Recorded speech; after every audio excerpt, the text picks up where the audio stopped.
Bray Wyatt has a message for all of us. Pull up your pants and do the muscle man dance. What the hell am I talking about? We'll go over it when we cover hour number 3 in just a bit, as well as Brock Lesnar's beating for the ages that he put on Seth Rollins last night. And we'll go over how today's wrestling fan, as stupid as they are and as impatient as they are, they need a lesson as to why Brock Lesnar did not cash in last night. Because there is a reason. Undertaker returned last night. If you blinked, you would have missed it, but we'll talk about it. All of this and more on this review edition of Monday Night Raw for June 3rd, 2019. Now, if you are one of those people that want me to speak positively about the show finally, you don't want me to be so negative, you're in luck. Because when we get to the third hour of this show, you're going to hear me do something I don't often do. I'm going to speak positively about the show. Or for the most part, anyway. But to get to the good, we got to go through the bad. The bullshit. The ugly. And that, unfortunately, would still be the first 2 hours of Raw. This is a review, so we gotta go over the first 2 hours in full. There's no cutting corners here. There's no skipping. There's no cutting shit out. Just because it was bad. We gotta call them out on the bullshit. And it starts with the very first segment of the show. Because the first 10 minutes of the show is a back and forth promo between Roman Reigns and Shane McMahon. I'm cool with that.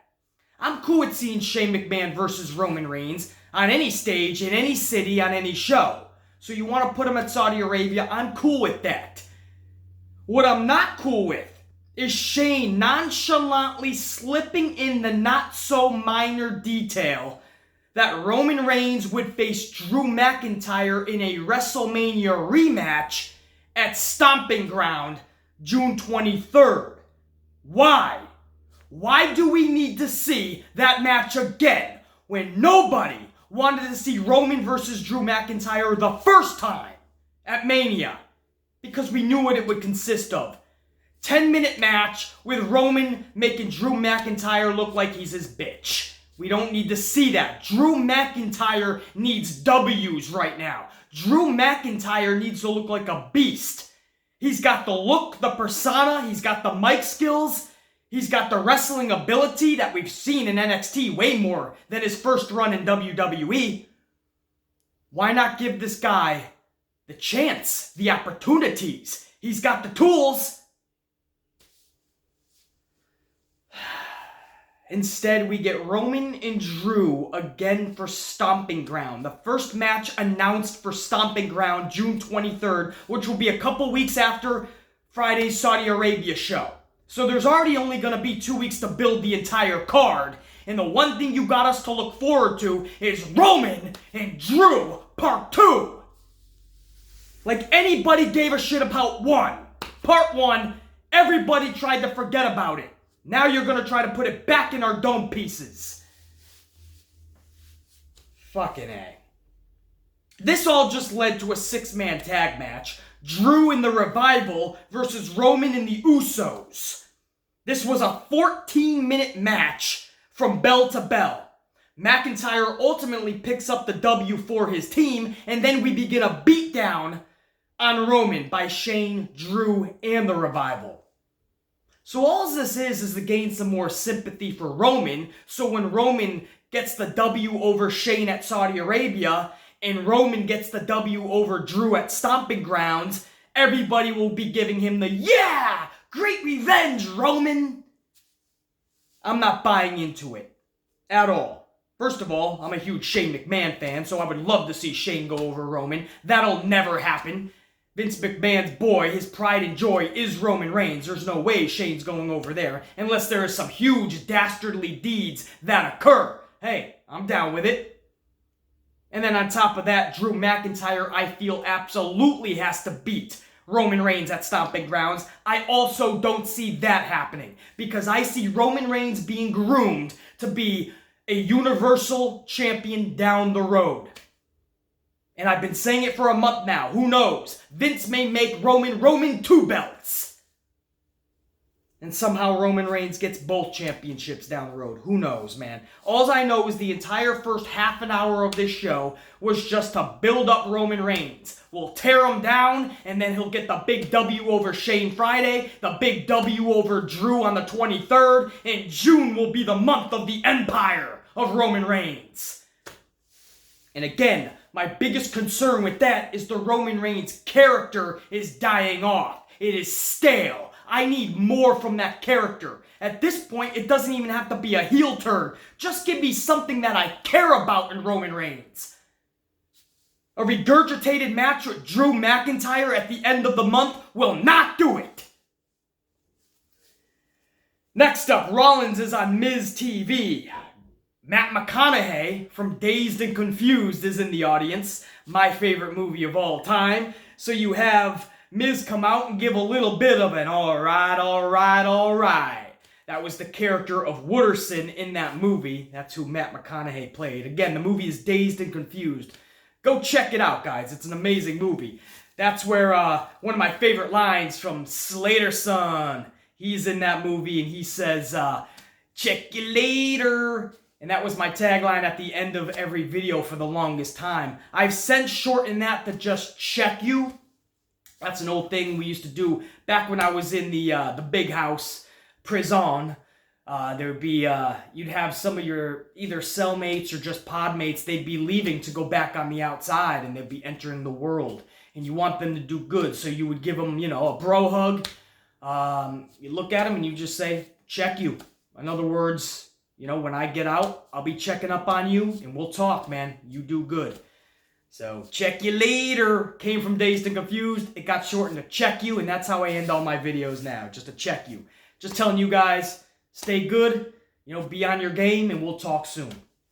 Anyway, that's a little bit of FYI, deeper into the meaning of my check you, and also why Miz gave an alright at the beginning of Miz TV last night. Anyway, we'll get back onto the show. I get sidetracked sometimes. Rollins comes out. Lesnar pulls up in an SUV during this Miz TV, and he looks like he's going down to gorilla position to come out and cash in his Money in the Bank briefcase. But instead, he just looks at Paul and he says, not now. And they go left, stage left. And Rollins is there, just left in the ring, still with some paranoia. He just got teased. Is Brock gonna cash in? I like this, you know what I mean? Build up the storyline, build up the anticipation. I'm down with that shit. Alright. Next up, to end the first hour, finally put us all out of our fucking misery with the first hour, the Lucha Summer College House Party, or whatever the fuck they want to name themselves. They come to the ring for a 6-man tag, but Lars Sullivan's music hits. Lars gets a bit of offense in, but ends up getting manhandled by these partygoers. He stands outside the ring screaming like a toddler that didn't get his fudgicle from the ding-dong cart. Sound familiar? Braun Strowman, right?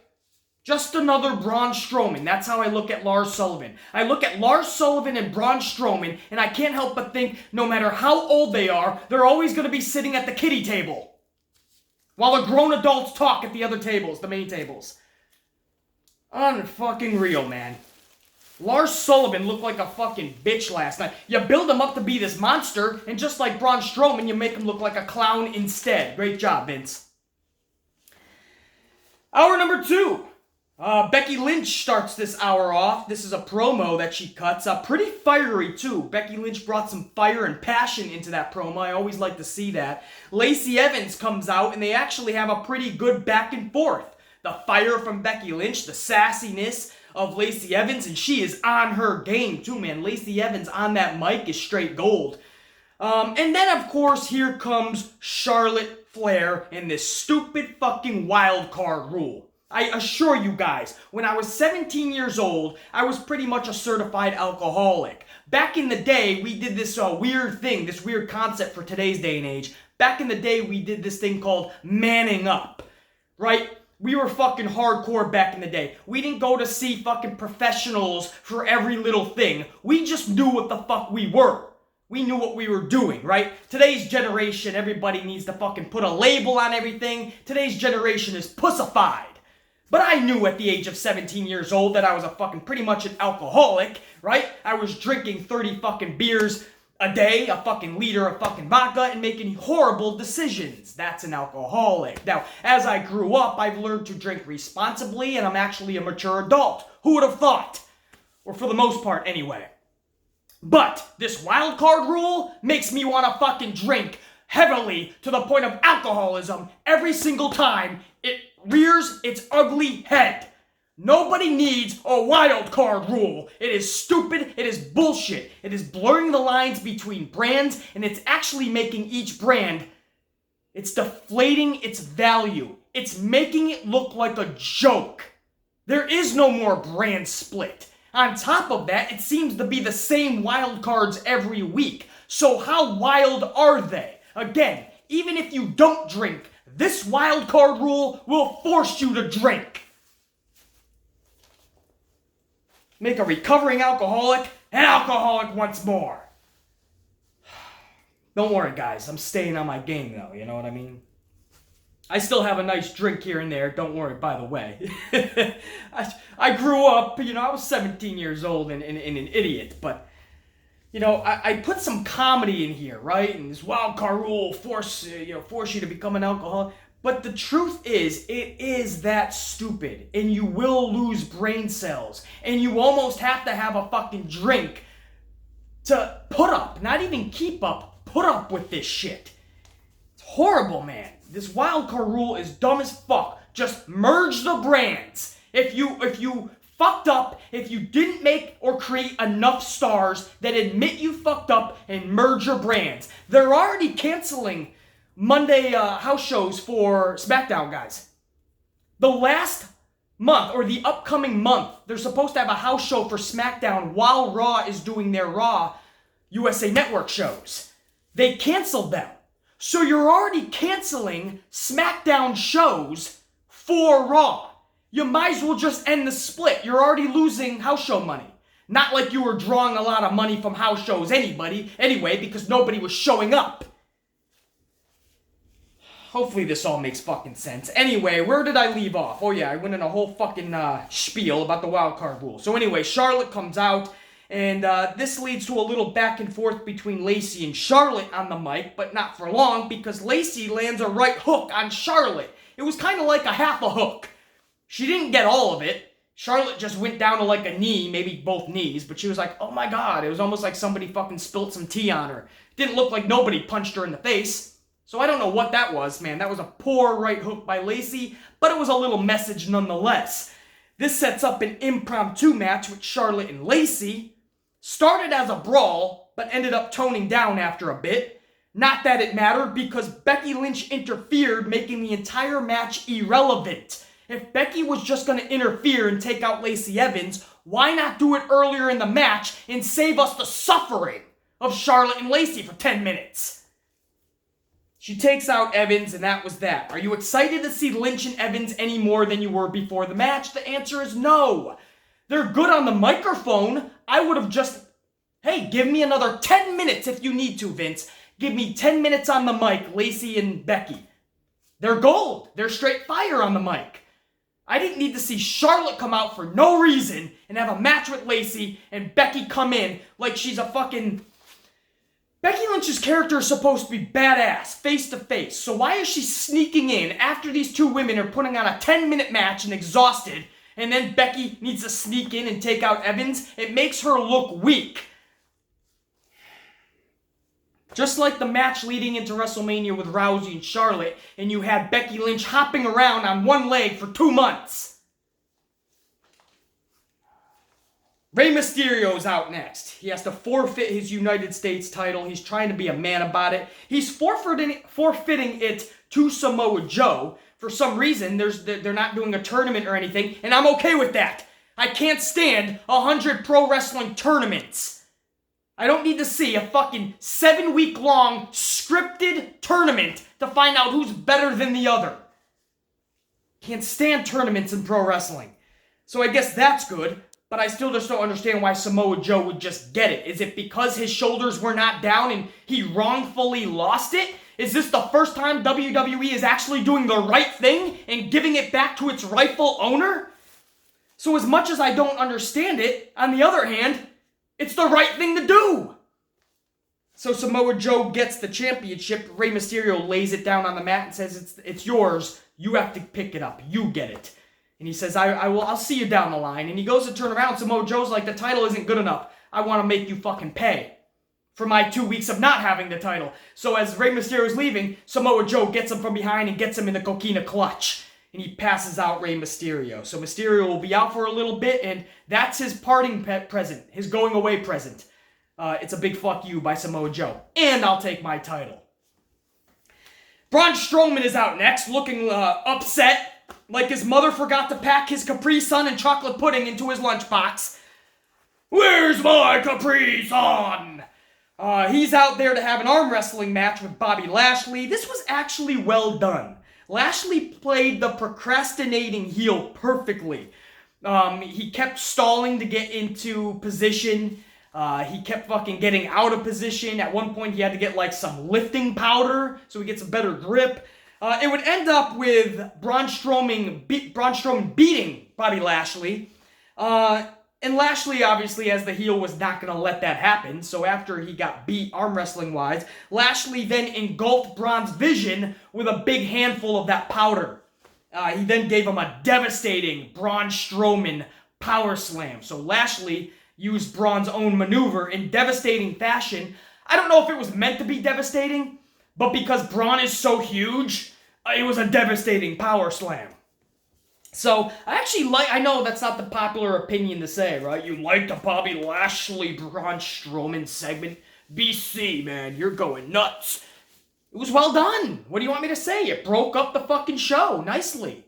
Just like the same reason I like the 24/7 title. I know it's supposed to be more of a joke, but it breaks up a 3-hour show that is otherwise lifeless.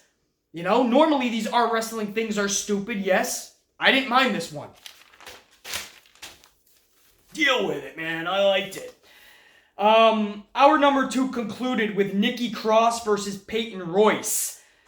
Alexa is in Nikki's corner. Obviously, Billie Kay is in Peyton Royce's corner. Alexa has coffee delivered to her to the ring. I love this, man. If I'm a pro wrestler in WWE or anywhere, I'm having somebody bring my Starbucks down. Peyton Royce kicks the coffee out of Alexa's hands and somehow kicks Alexa onto the mat, which is, she's wearing white pants, so now it's in the coffee, so now Alexa's really pissed. Not only did you kick the coffee out of my hands, so I just dropped my coffee, but then you put my new white pants into the shit? That's Alexa's face. And Peyton Royce is still distracted by what she did with Alexa, so this allows Nikki Cross to hit a nice neck breaker from the top rope for the W, so Nikki Cross picks up a much-needed victory over Peyton Royce. One half of your tag strap holders are still losing every match. That's what Vince likes to do. If you have a title, he likes to have you lose all the time. So that does nothing for Peyton Royce, other than set up something maybe with Alexa down the road. Alexa is still furious about dropping her coffee or getting her coffee kicked out of her hands, having her new white pants drenched in the coffee. So Alexa gets in the ring and starts a little beating on Peyton Royce. Nikki Cross is trying to calm her down, like, we won, we did it, relax. And Alexa's like, oh yeah, your match, you know, it was more about me and my pants and my coffee. But yeah, we're supposed to be friends, aren't we? There's like this look, like you can't trust Alexa. And so I don't know where they're going with Nikki and Alexa. Nikki Cross has to know, it's like Kevin Owens. You can't trust Kevin Owens because his track record shows you that. Same with Alexa Bliss. You can't trust her as a friend because her track record shows you that it's all about her. It's only about what can you do for me. So this looks like it's going to end with Nikki Cross finding out the hard way, once Alexa is cleared to compete, that Nikki Cross is going to find out that Alexa Bliss is in this for herself. But in the meantime, they're going to be buddies. But we saw it with Nia Jax. We saw it with Mickie James. Nikki Cross is just going to be one in that column, I believe. Just another check in the column. And hour number 3 starts off. First of all, where are my manners? As you guys can see, I'm over at the King's couch today. Every once in a while, I like to get comfortable and talk pro wrestling with you guys.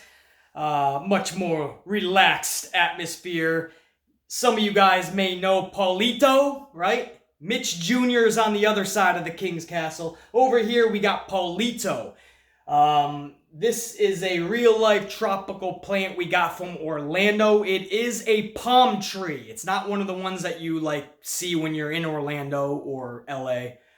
But it is a palm tree. We got this thing at the airport when we were headed back to New York.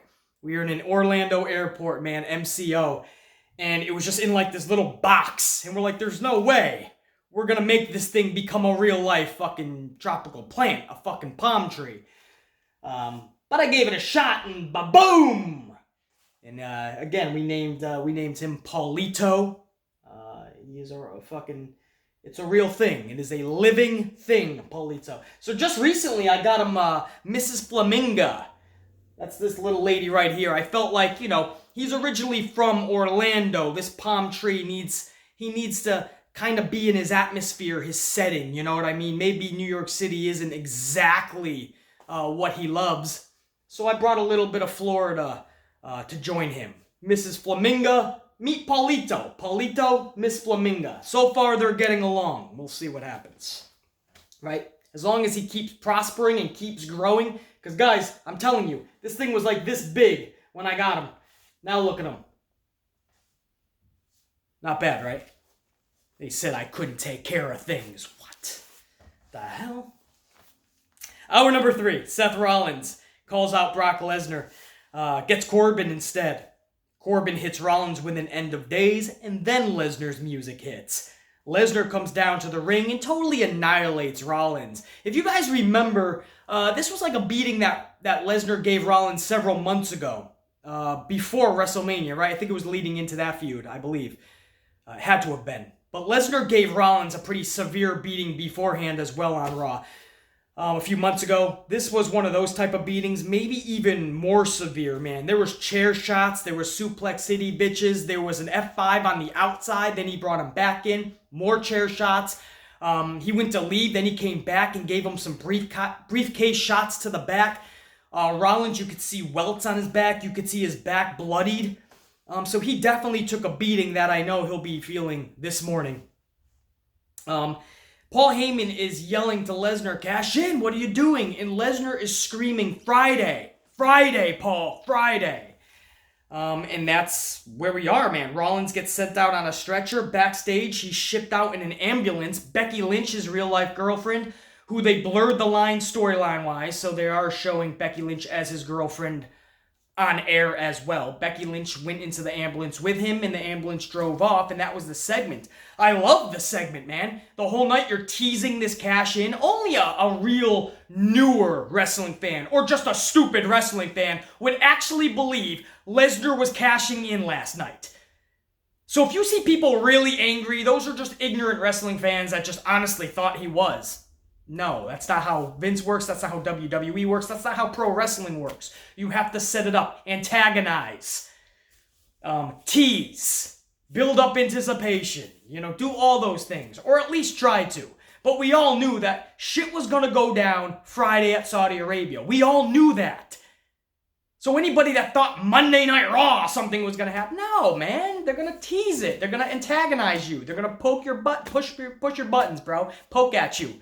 They're going to try to get some type of fucking reaction out of you, man. Even if it's anger. But we all know that Friday is where shit's going to go down. And that's what's going to happen, man. I loved it. Lesnar with the beatdown on Raw. And it was a pretty severe fucking beatdown, too. But for those of you wondering why not Monday Night Raw? Again, I just gave you the reason. Shit was going to go down on Friday because that's their next pay-per-view. Yes, that's not just on the network. That's actually going to be available on pay-per-view. I have here in New York channels on pay-per-view that are going to be offering it. So Vince is going to make money off of this, man. So that's the main reason. On top of that, this sets Vince up if he wants to. He may have already made the decision after seeing last night that Brock can cash in on Kofi, and this would please Fox because Fox wants Brock on SmackDown. If the stupid brand split is going to continue, even with the wild card rule, then this is the perfect way to get Brock over to SmackDown. I don't want to see Kofi drop the strap, trust me. But this would be the way to do such. Get Brock over to SmackDown. You have him cash in on Kofi out of nowhere. Kofi would not be expecting it because Brock and Seth Rollins have been in this storyline lately. So that would be one way to do it. You know, Kofi defeats Dolph Ziggler, and afterwards Ziggler just beats the hell out of Kofi because he's pissed off. He leaves the ring and all of a sudden Brock comes down. You never know. But this leaves an opening. Not saying it's guaranteed, but it leaves an opening for Brock to cash in on Kofi. There was no reason for Brock to cash in that briefcase on Monday night. And by the way, it wouldn't have made sense. Since when do people start telling you when you have to cash in the Money in the Bank? Stephanie McMahon's message meant it was stupid. It had no meaning to it because it wasn't... It's not what has ever happened. I just don't understand how she can make a video saying you have to cash in. And I didn't hear, by the way, the words, he has to cash in Monday night, or he's fired, or he has to cash in Monday, or we take the briefcase. You know, but I don't see how anybody can tell him that, and it makes any sense whatsoever. So, no. All the facts to me, just knowing how professional wrestling is and should be, leading up to your pay-per-view, Brock Lesnar should not have cashed in shit last night, and I'm glad he didn't, and I love the segments. Teasing it, finding his right moment, beating the fuck out of Rollins, easily could have pinned him 97 times, but instead, toyed with him, played with him, kept beating him up, kept fucking with him, and then said, Friday, I'm gonna make them both squirm a little more Rollins than Kofi, but I'm gonna make them fucking always constantly looking behind them.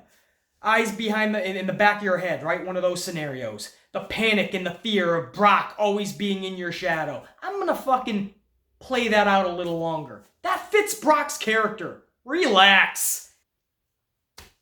Alright, so we'll wait and see what the decision is on Friday, man.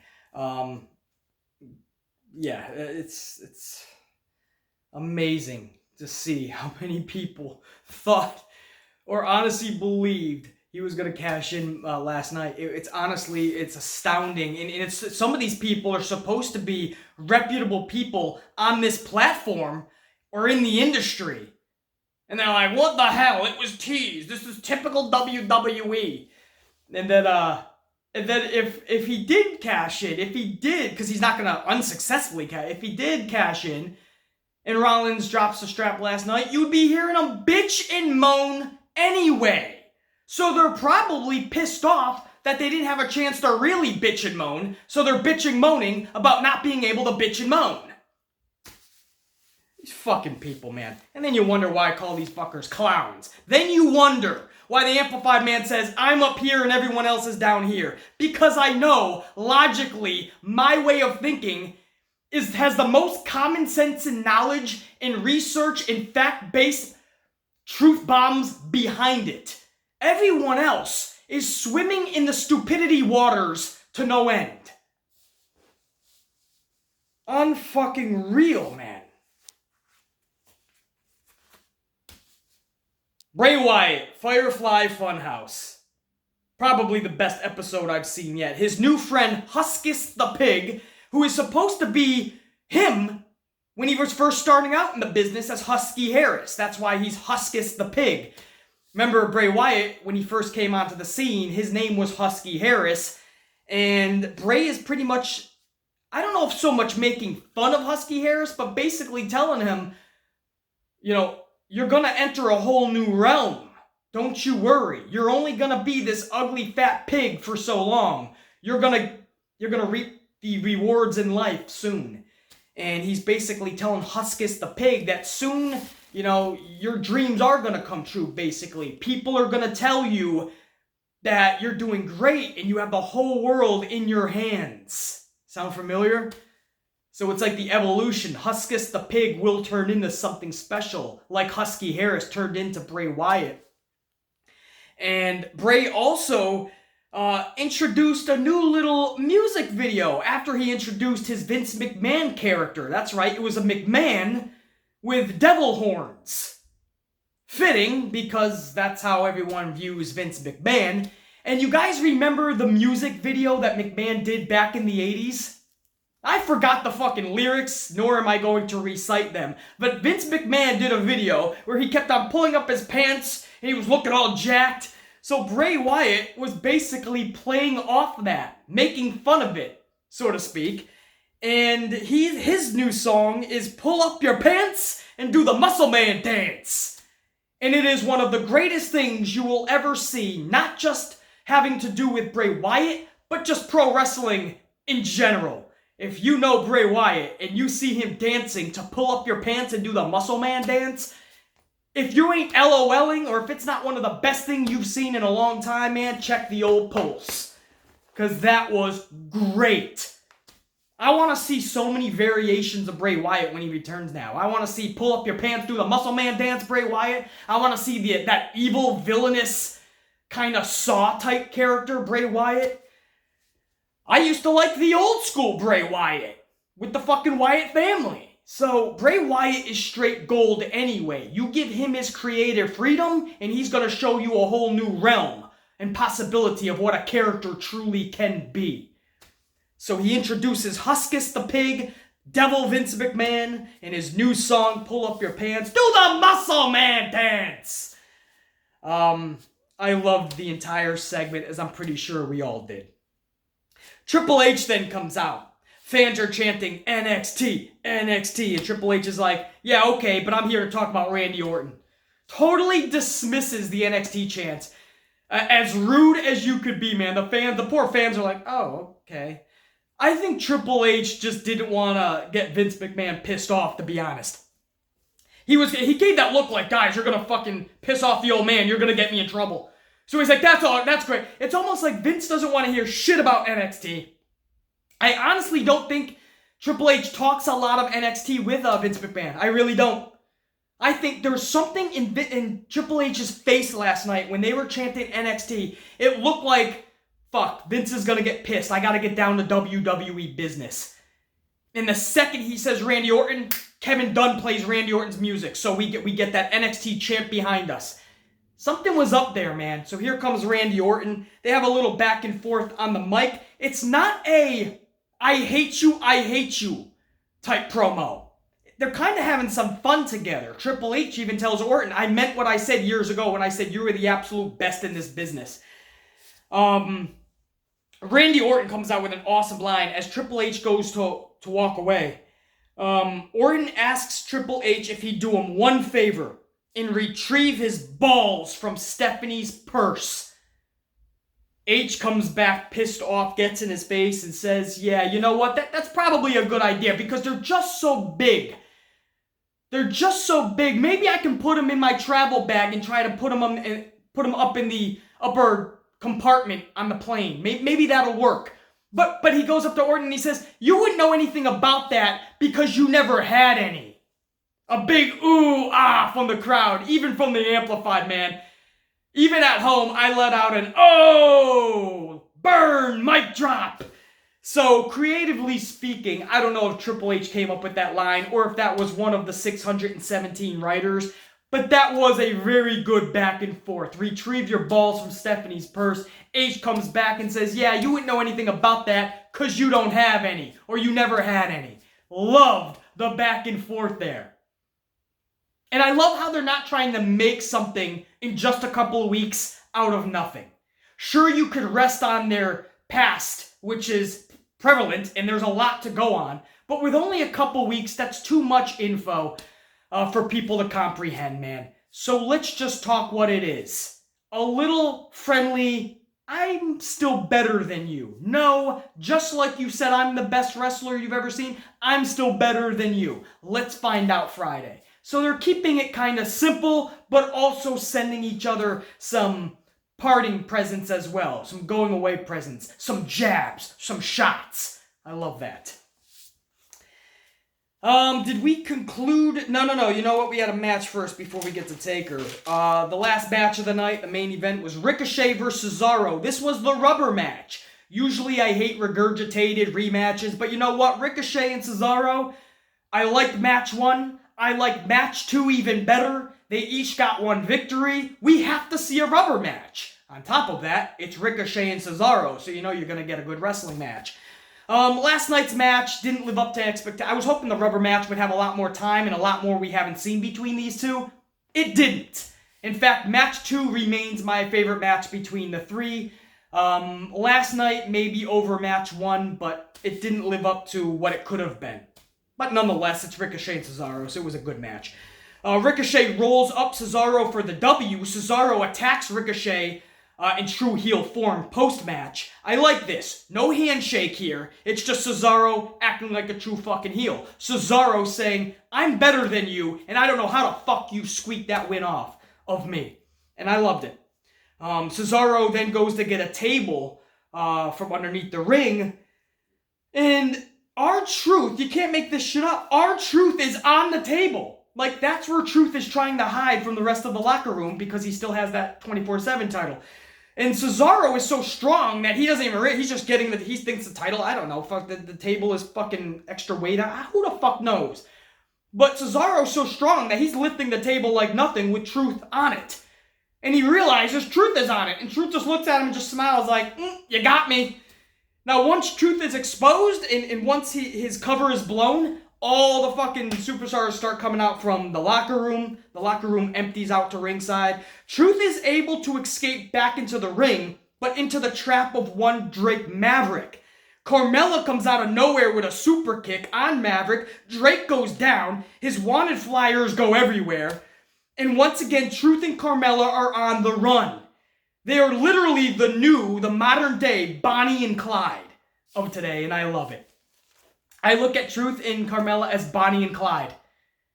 In fact, that's what I am describing them as going forward. Until Carmella, I believe one day she is going to pin R-Truth for that title. But for now, I am labeling them as the modern day Bonnie and Clyde. They're on the run 24/7, and they find a way to keep surviving. That's Bonnie and Clyde, baby. So, of course, you guys know I love the 24/7 title. I love what R-Truth is doing with the title. I love how he is staying so prevalent with something that was supposed to be a joke part of the show. It's actually some of the most entertaining portions of the show. I love what Drake Maverick has done with his character. Without this 24/7 title and rule, who knows if Maverick would even be on TV. Now he's a guy I would love to shoot the shit with in a bar room. Drinking responsibly. So, I mean, this is all shit that I would honestly, I love seeing what characters are starting to do within their characters for this title. And taking this opportunity and saying, hey, you know what? It may be at first looked at as a joke, but dudes are going over because of this. People are being entertained. I gotta look in the mirror and see what can I do to up my game with this 24/7 title. I love everything about it. That was so awesome last night. And again, for any haters, this took 2 minutes out of the entire 3-hour show. If this angers you that much, you not only have an issue that you have to take care of outside of just pro wrestling, but on top of that, you definitely have to you could stick a pro wrestling fan, but you gotta find another company, man, because WWE literally is giving you nothing then. If you can't allow 2 minutes of this type of entertainment and let Truth make you laugh for a minute, man. It's a 3-hour show. Let Truth take the reins for 2 minutes. If that really pisses you off, I feel bad for you. I'm not going to defend this anymore. I just feel bad for you. Because you got some issues now, man. You got to get them taken care of. It's truth, man. That sounds horrible, I know, man. I feel bad for you, man. You can't feel bad. You can't say, man, relax. Don't feel bad for them. That's the worst thing you can do, because then it makes them feel like there's something wrong with them. That's what I'm saying. Now, with 5 minutes left in the program, The Undertaker's music hits. Now, when I say 5 minutes, I mean 5 minutes. So naturally, we're all thinking the same thing at this point. It's gonna take this motherfucker the entire 5 minutes just to complete his entrance. Sure enough, he gets down there with 1 minute to spare. He says some words for Goldberg and gives him a "you're next." So he gives Goldberg his own words, "you're next." And USA cuts him off the air. And I mean literally, USA cuts him off the air. Just a weird ending because they didn't give him enough time, and they should have known Undertaker's entrance takes 12 and a half minutes. Not even a WrestleMania entrance. It just takes 12 minutes. So that was the end of Raw, man. I wish it could have just been a little more suspenseful, a little more dramatic, and we fade to black, and we leave 3 beats before we cut to the next program, so we're all digesting just seeing The Undertaker. Instead, it was just The Undertaker saying, "You're next," and all of a sudden, fucking, who knows, the new fucking SVU or some shit comes on. Fucking CSI. Fucking woman's power walking down into an office. Like, what the fuck? You didn't even have time to digest the show.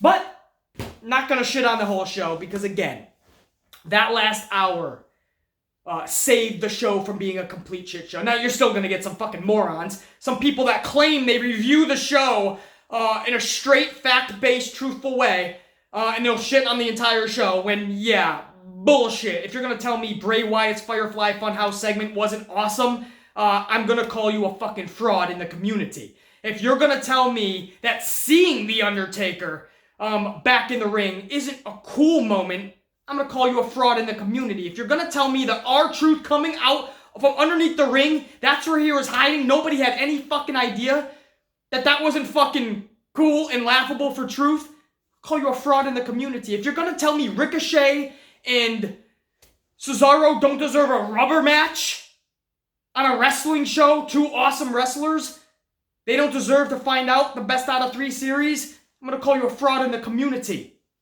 If you're gonna tell me the Lesnar beating on Seth Rollins wasn't a cool beating and something we don't often see in this new PG era of WWE, and it was a beating, and you see the welts and the fucking blood on Rollins' back, and Brock looking like the beast finally, if you're telling me that at least wasn't a cool fucking moment, I'm gonna call you a fraud in the community.